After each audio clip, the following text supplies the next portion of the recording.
Kelly, you suggested a Throw thing. it What to is it? Kelly. I was reflecting on a really good roundtable workshop thing that I went to the other day, and just the format of it really lent itself to a productive conversation. I felt like it was more productive than it would have been had the format not been pitched just right. So I thought maybe we could talk about things that we've experienced or seen that was really conducive to getting people's mental juices flowing and talking and creating good ideas and coming up with good good conversation around the topic we're supposed to be on and not just going down a rabbit hole of, have you seen the traders or whatever people end up talking about instead of the thing that is on the table.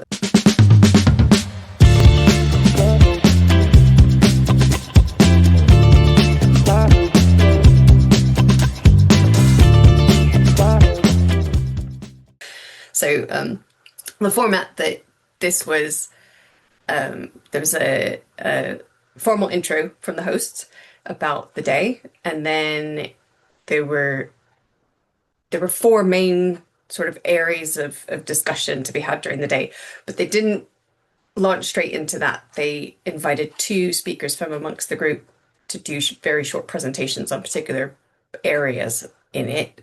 In the first question, a really short Q&A, and then we went on to the activity on the table that we were going to work together on. But it and then we repeated that again for each of the four areas, but it flowed really well, and it each of the sets of speakers really focused us on what we were meant to be talking about this time, but in a really, like, I don't know, clever, subtle way. It wasn't a big slap upside the head, like, okay, now we're going to talk about this. It just naturally lent itself to evolving the conversation. It worked really, really well.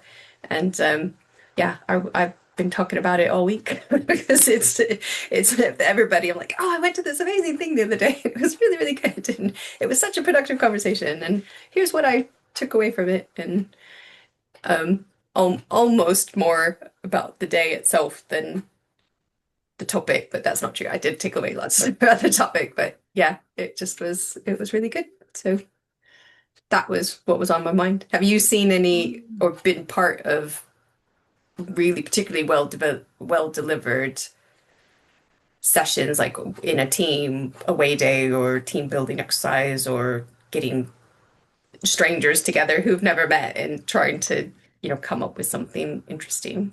I'd love to hear more about some of your experience, because I think you're in those environments more than I am. I don't know that I'm I don't know that I'm experiencing those environments more than you, but I'm Mm, probably facilitating them more, mhm, which I find is quite an interesting experience because it is one of those things that when you become a line manager, there's an expectation that you will lead the team away day and do the sort of brainstorming sessions and all of those things, but no one really ever gives you any well, unless you're particularly fortunate. It's quite rare to receive training in how to do that. So I think this is a really great conversation for the episode because I think it is one of those things that managers will often stumble into and sort of go, oh, okay. And typically you sort of the first time you have to do it, you reach out to HR L&D team and they go, oh, we don't have capacity to support you with that. And so you're kind of just rolling your sleeves up and trying to figure it out for yourself. mm. Um, Unsurprisingly as well, when you were like, what have you experienced of this? It has been good. I was like, I can think of a lot more that have been bad than experiences that have been good. I think a Mm. lot of people can. I'd share a little bit. So I am very proud of the duck themed away day that I did a couple of years ago. The tiny ducks have stayed, though frankly the team remember them more than anything else. I'm a great believer that you need some level of levity in any kind of situation. Like if you need to have serious conversation, you need to have serious discussion. Like you can't keep everything formal and everything rigidly structured and everything really serious because you need people to relax or to shift their thinking from like strategic high level to getting within the detail, but maybe moving around. So I do like to bring in some level of amusement, and think about the group that I'm with as well. So I did an away day, and the team generally have a thread of slight competitiveness through them, not like overtly, but they're always, they work in small teams within this area, so they all are kind of comparing themselves to each other. They've got that little bit of competitiveness. So what we did was invite everyone to, we mixed them up through like a simple game, really. Like they had to pull a clue out of a thing out of the box, and everything came in threes, and you had to work out kind of what the other two might be that go with your three, and to find your group and everything. So that was a good way of getting them talking to each other in a kind of safe way, and they moved into groups and everything. And then building in that, so breaking up the original structure of teams, but allowing them some kind of unity and some safety and security, that they were sticking with that group throughout the day. So that was kind of, there was a thread of continuity, but already we had disrupted their normal ways of thinking and communicating with each other. And then we did some really simple, like, okay, we need to work together as a team. Let's have some practice. So we did like some generation games, like just some, remembering things on the conveyor belt and everything, just to kind of get it going. And then it was like, now we're going to talk about fair admissions, code of practice. Now, if I had launched in with that, they would have just been like, oh my God, this is so boring. I don't want to talk about this. So I do think you need like different levels of how you approach the things like that. So keen on that one. I like to use different formats. So if people are at a table, if we're having a discussion, I like to find ways to move people around, to use different tools. Even in a small group of like 5 or 6, I'll still use things like Mentimeter, so we can still do certain amount of anonymous as well as like named feedback in. Really good for Q&As as well, when even if it's a small group, people don't always want to say in front of their colleagues and they could be intimidated. So I like to kind of have different options of different points of interaction, to create movement and dynamism in that day. And any desktop exercises, I've learnt from a great expert that you need things that people can physically do. I know that the session that you went to, Kelly, the table exercise, the 4 sections faced outwards around the big piece of paper, right? So it had this equality and encouraged different people to write and to fill out different sections and to feed into it.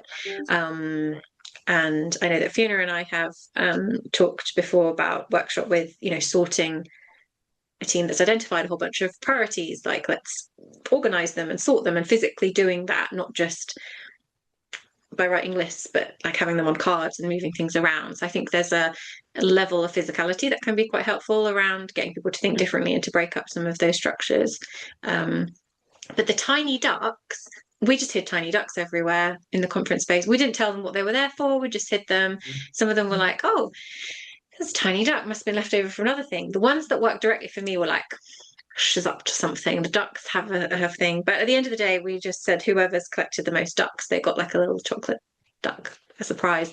And we had a little bit of just general like prize giving, but for that sense. But the actual culmination of that away day was board games, like a round robin. We moved around and everything, because actually people like structure, but not structure they're expecting, not formality necessarily. See what you I mean. know there's a really cool exercise at a work conference I went to where they played, you mentioned traitors earlier, where you play Jenga in teams. So you play as an individual, then they make you play like in teams, and then they make you play as teams, but someone is traitor in the team, and actually teams get completely derailed because they get so obsessed with trying to work out who the traitor is that they end up like losing the game of Jenga because they're so obsessed with like working out who's trying to subvert them and everything. So I think you can do a lot with, I think structure is really key. People need to feel like they know where they are with a conversation or an exercise or a workshop or whatever it might be. They know what the parameters are. They know where the breaks are going to be. But their structure, but not necessarily their like formality or the structure they're expecting. So it's like keep making sure there's a balance between comfort and discomfort.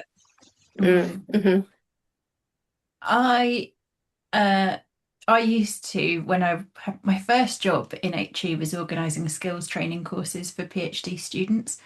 And one of the things we used to do was a 4-day residential kind of team building-y, leadership skills development-y type of thing. And it had loads of those kind of traitors-ish type of games, like half of the team is on a chessboard around the corner, and via these walkie-talkies you have to navigate them across a board without hitting any obstacles and stuff, that kind of thing.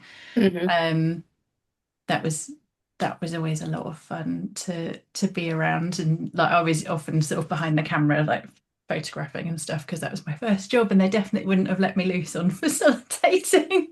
But it was a really good grounding in what makes great events, and no, sort of getting the pacing right between having quiet reflection time, having group stuff, having hands-on stuff, and kind of making sure that the ebb and flow of the energy of the day works, and that you're also meeting the needs of extroverts and introverts, and kind of creating enough space for people who talk, or think, and having those Hmm. preferences of how they process and share information and ideas and things like that.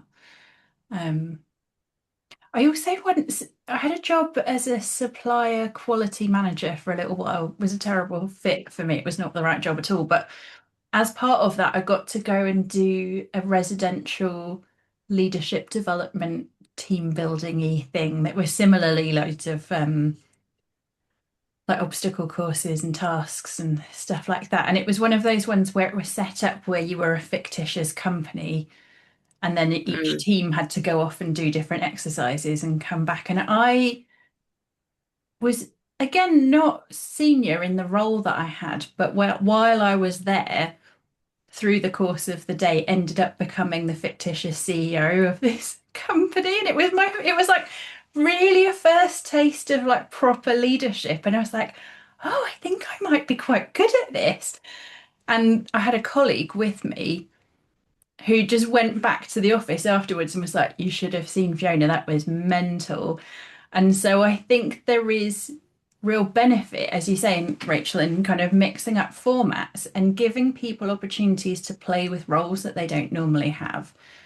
Mm. Because, often it's the people on the ground or kind of doing the whatever the thing is that's being discussed who have the best ideas, because they're the ones who like, see it and touch it and feel it every day, rather than it being a kind of led by senior people, formally facilitated idea generation, which often leads to lots of sort of strategy chat, but actually not much application, or ideas that are not really applicable. And then eventually the people who are responsible for implementing it are just annoyed because they've like been handed stuff to do that doesn't suit the situation they find themselves in. Mm. Actually, it makes me think of, not just like facilitating big workshops, but even scaled down, but like facilitating team meetings, and which is something Mhm. that every manager ends up having to do at some point.